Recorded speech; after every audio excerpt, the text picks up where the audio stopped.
सकिएन अहिले अरू भन्दा नि हिउँ परेको बेलामा यार चिप्लो हुन्छ बाटो फास्ट फास्ट भन्छ यार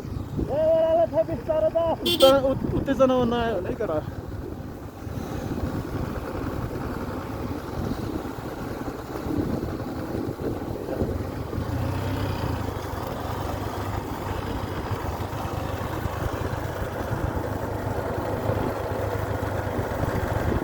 यो हो खरीढुङ्गा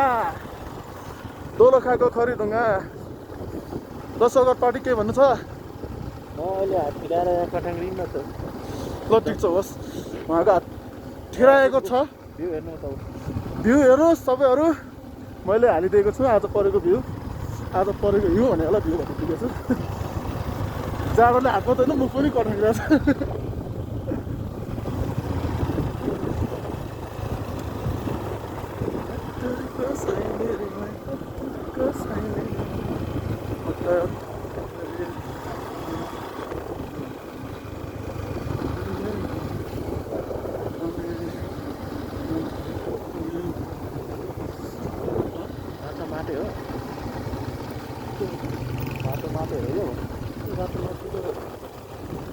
हेर्नुपर्छ न खरीढुङ्गा त कट्यो यहाँ पर कता के अरे झर्ना छ नि भन्छ